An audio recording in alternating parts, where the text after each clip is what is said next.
makebhe akapinda last time vanoboshwahloya ava ndosina kukwasa kuzoyaba paderi racho iri nhau yewarora mumushairi wakupinda nyaya dzemunhu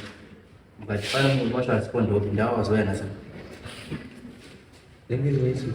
pane unangorubudirwa pane unorubudirwa unangochibudiwa ndipo makati uyena nababa wacho wese onekoripo kozoya nenyaya yakapindwa yakapindwa nemukomana tumangana baba nanamai avo yakakabvango tinobva ngobatanidzwa kavanga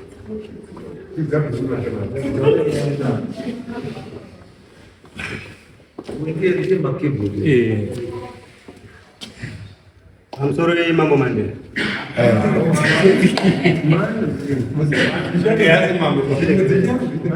Amsoro ya mambo. Ili ndetwa Moses mandiyo. Ndakauya last time ndichiripotera panhambo yangu anoti Sara kumatara na Christine Matara. Nyaya ndaivaripotera ndeyekuti vari kukonzesa confusion mufamily kwedu pane zvinhu zviri kunesa zvekuti mhuri inofanira kunge ichifamba. Tafamba kwacho yauitena nyaya uzotanga kuti zvakaitwa zviya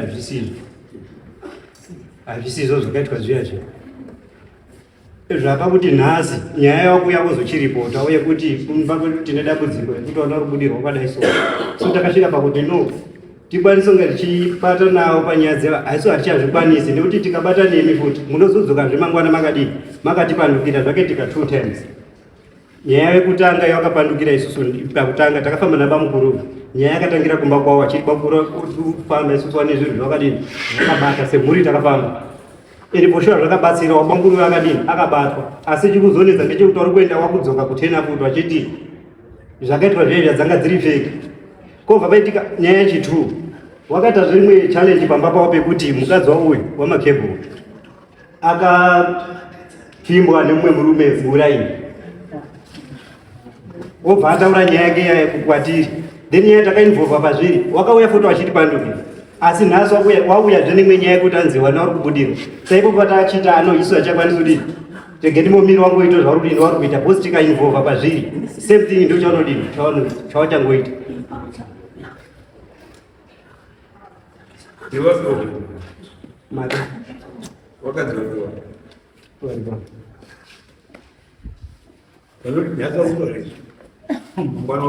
wapanduka futi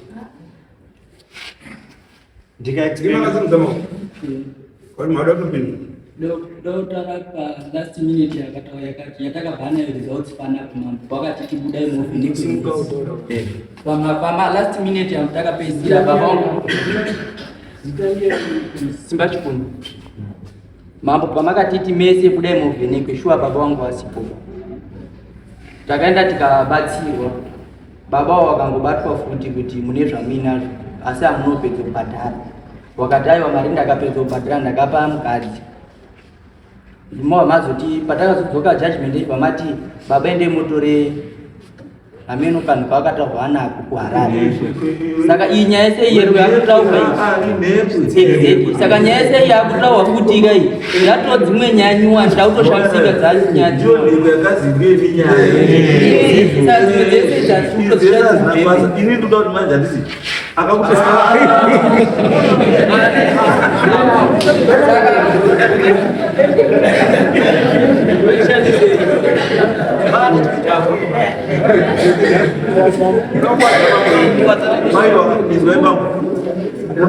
Munakati mwene nekwarikuira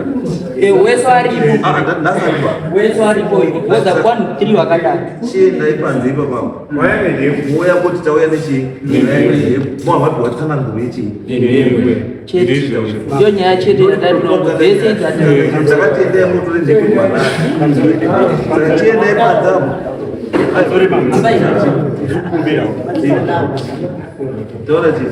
nyaya pakupedzisa pamakatonga ini ndakapa explanation ndichitsanangura mafambiro takaita nabamukuru aya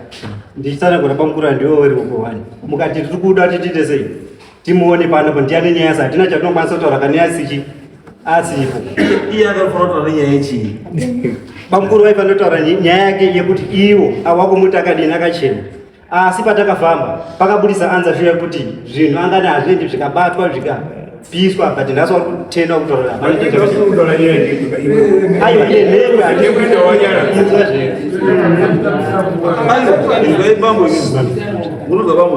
I remember Baba ndichitaura kuti ndichibvunza kuti baba wangani baba pane uyo neumwe asiri asipo ndikatona baba wese anofanira kunge uri aripo so that wanzwe zvikuita sei zviri kunzi ndo zviri kudetsa kuti wafambire pamwe hatidi nyaya yekuti ndinozodzi asipo ndiani ane mhosva handiti pakabva mabuda apo mamazodzoka mukati mambo taenda kunzoko hanzi baba awa wane nhekwe yawainayo tikabvunza munoti bambo nhekwe iripi ndikazi nhekwe iri kuHarare tikatenda kutore nhekwe kupi kuHarare uye nayo kupi kuvanhu ndiwo ndirimembo ndakapedzisa ndine chimwe chekutaura pamusoro one pane nyaya iri kuitika ndekudai so nyaya i2 nyaya dzakazvimirira dzega ini ndichiripota ndichipinza nyaya yakapinda ndi nyaya yakadii yakazvimirira iyo wakapinza kuti chii nyaya yandakapinda nayo ndekundachiripoterana wana mai wangu nenyaya ari kuita kuti wakuita sekuti wakupombera isu kutirasira kuti ndisu takakonzeresa kuti uyu aite sei abatwe zvese zvine procedure yakazoita sei yakatorwa uyu achadini kutoona hatisina kana kuonana achakwanisa kuonana but izwa zvanutaura chagaisa mwana namakemu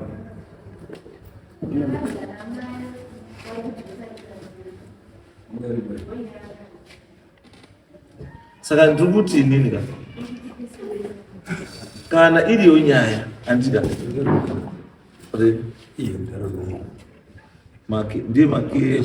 ndiye Jacob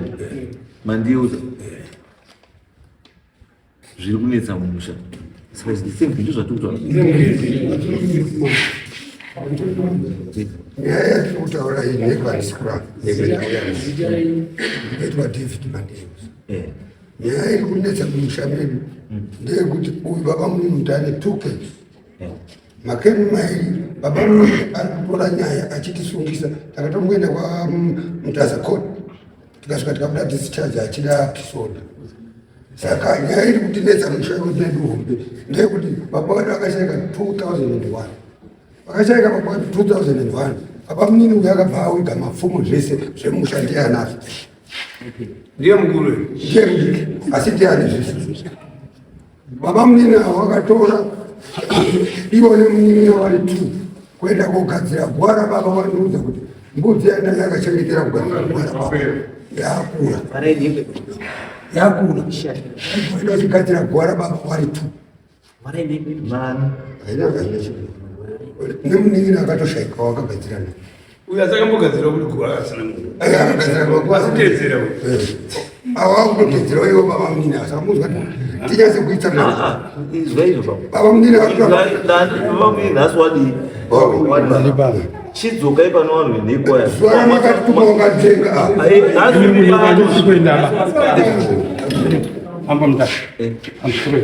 inini kunhekwa handisi Jacob Mandeus inini kunhekwa handisi kwendaba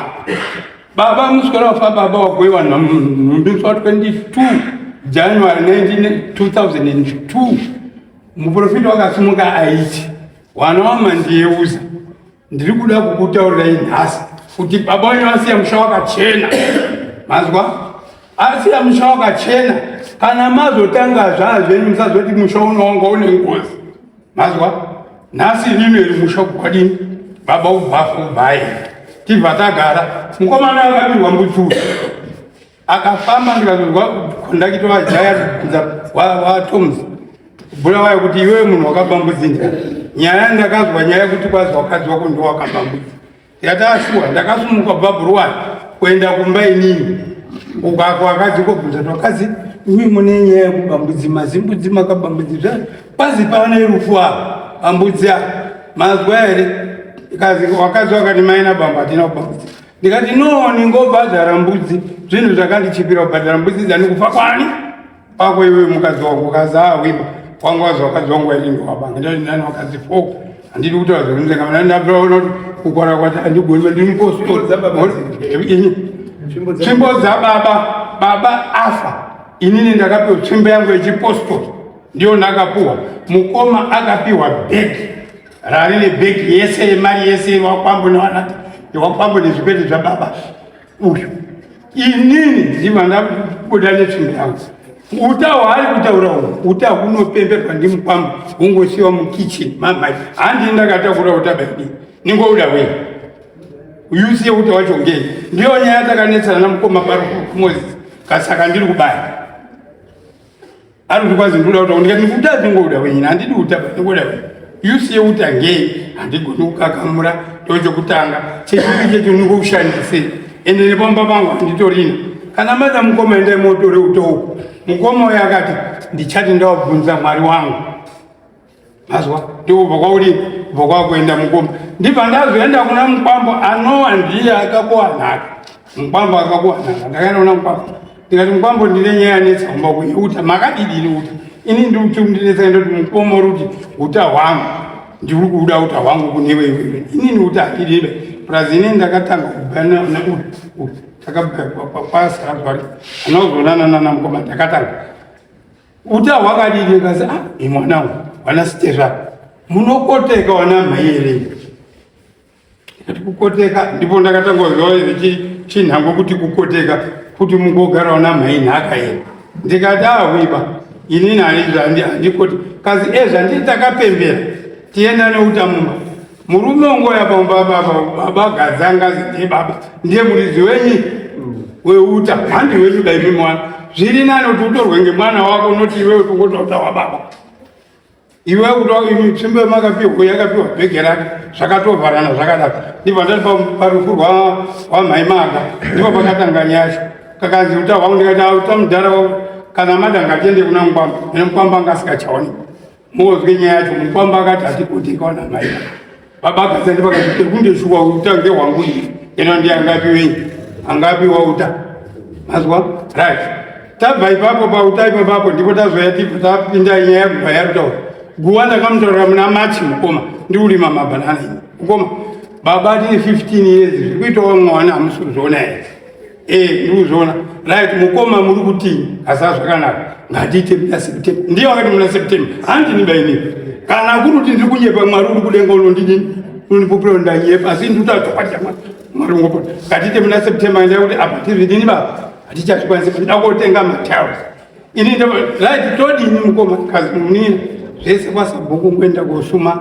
kwasekuru wababa mungoenda komutaura samukora ngozomufonera momutaurira right inini ndagara mukoma akanyanga zabo kechitatu ndipakazoti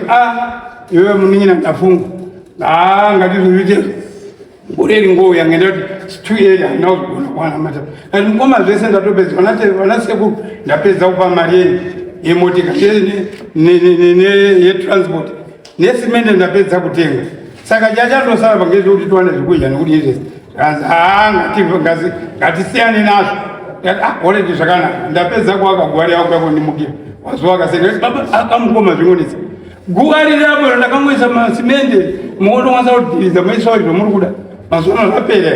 totakandoisa matombo mazuva kwanekwa kwani unozinyi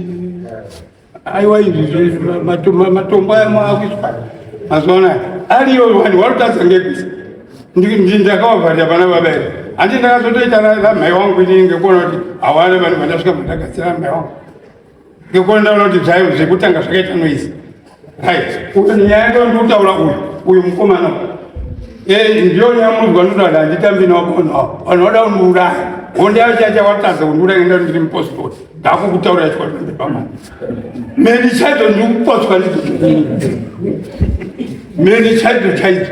kupotswa ndidzo meni ndiwarume avo mazwa here uyo wakabva ati mwana wake akamudira makati mbapengesa mwana wake ngemalata mairi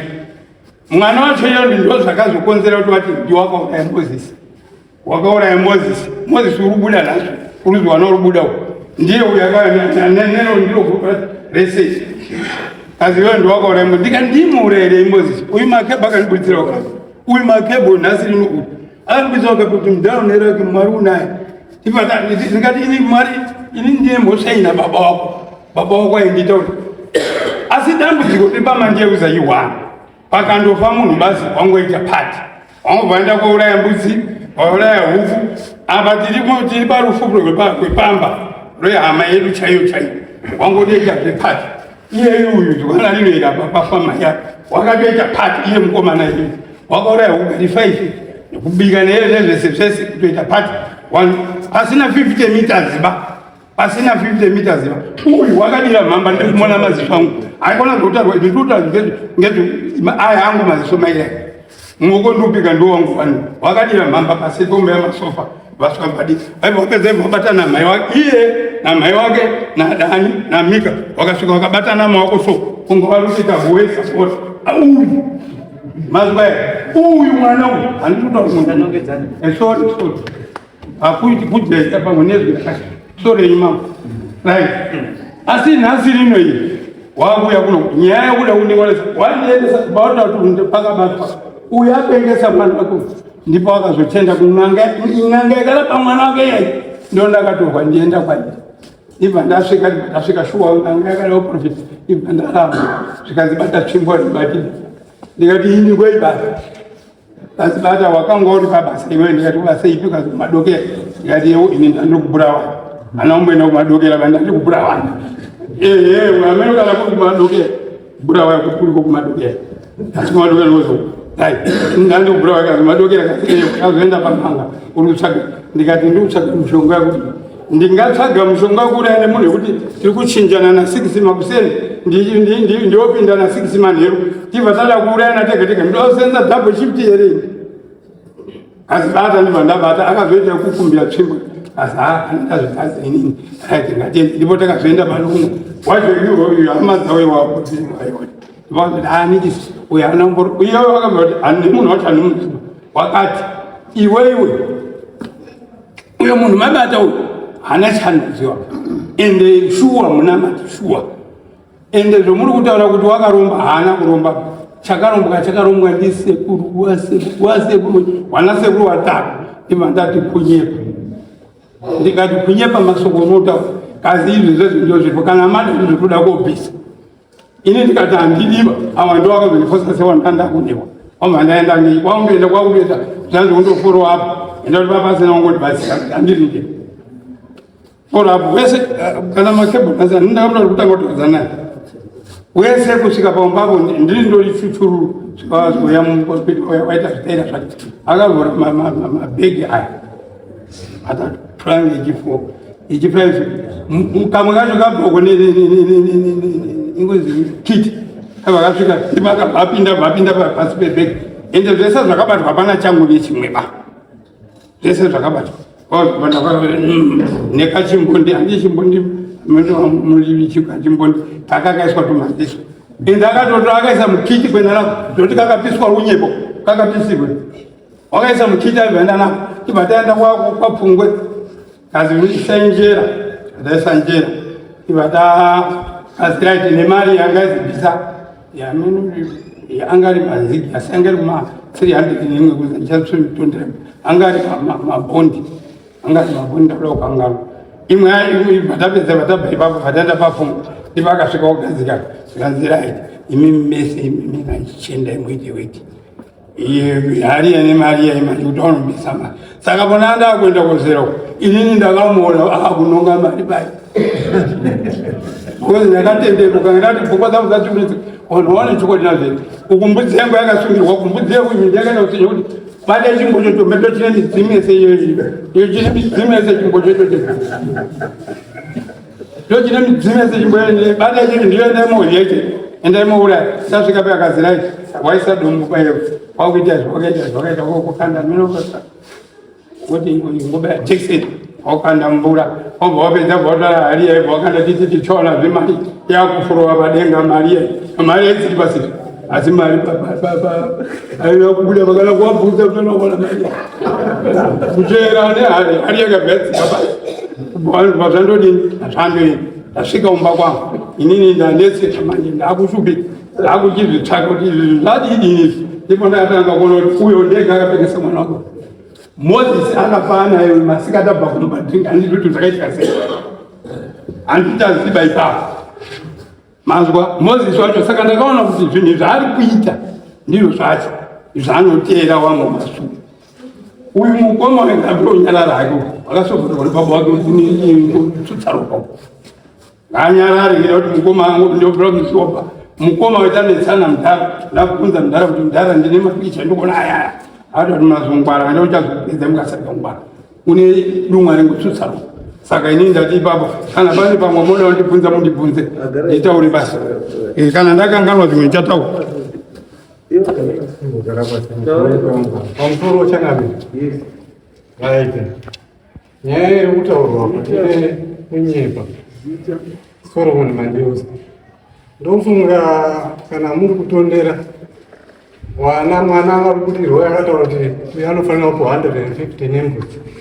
yekuti akanyeperwa connection yavo yavakuita kuti vakubatana asi nyaya iripo yatoda kutaura ndeyekuti murume uyu haana uchena chipositori chake ndechefeki nyaya iri kutaurwa yakaitika shuwa mumusha medu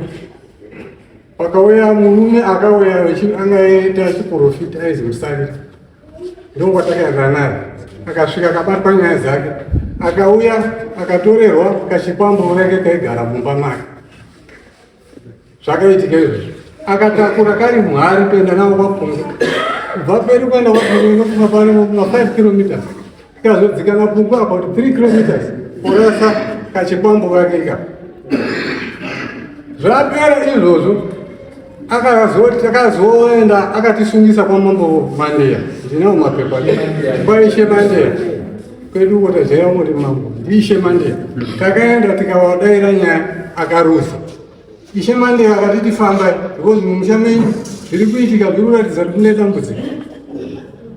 takafamba akabatwa akafamba akabatwa akazoti mamunondifambisa vanhu vacho vese ngevei makatengewa ndoda kuenda kubasa noti munyatsokuzwa akati wakura unoti kutedzera utezi kudonha ngatimbombe mukana tiende kubaza tonoti kubaza kwari kuda kwacho kumborinei takaenda shuwa akapurura baza akasatsvaka asatsvaka isusu takati mukoma onei takakurukwa ngemuprofiti uyu profiti uyu akatibira mari akatitorera zvinhu zvenyu saka let's go back kumuprofiti uyu todhimande zvinhu zvani zvenyu takaenda shuwa takatira about 13 vanhu komanjerusa tasvika pamba pemuprofita takati shamwari wewe uri mbavha munhu uyu haana kutsvaka sei profita anoti inini zvangu handi zvekurombera ndakaberekwa ndakadai uyu munhu uyu ndakamutaura kuti musafambe naye hamumugonipo maita vana vadiki saka ime mazofamba sei ndisini ndo zvaati tirini yangu inoperera kubasa asi aiwa kana zvakadaro is okay kana ari inini ndakamunyepera inini naye imi mamuna mhosva vaise kumanjerusa inini ndii ndakamupumha kuti une zviro saka inini naye ngatichiende kubata basa inini ndinokubata baza kuti unazvo iye achibata kuramba handiti kuri kuzwa saka muprofiti yakati inini handifambiswi mahara kana takaenda kubaza toda kutanga kwaya kusvika kwashe Mandeya tobva taseinirana kuti tikaenda kubaza inini ndikatsva muprofiti ndinokupa mombe mbiri iwe ukatsva kundipa mombe mbiri sumuka itendi haana kusumuka pamurume akaranga akabvisa nhenda ndavo ye$2 muruzwa wese wanga wariko imbo akabvisa nhenda ndavo kana dai kufonera musariro wacho une nhenda ndavana nhasi ku$2 adaro musariro akazoti iwewe ndakuona kuti wakaoma mwoyo wako wakaoma maningi une nyora dzawakaiswa dzimwe dziri apa dzimwe dziri apa unonditengera mukaka urunyazonzwa wotenga reza akaenda akatenga gasiteri zvine reza akaparwa takatarisa masikati machena mubvunza kuti anaparwa nyorero akatochekwa imwe acho akamimira kuti irungwa zei ari kuchekwa takatarisa saka kucheka kwake kuri pari isusu hatisi kuti wenheko ari right wenheko uri kutumwa asi uye haana kunaka nomunhu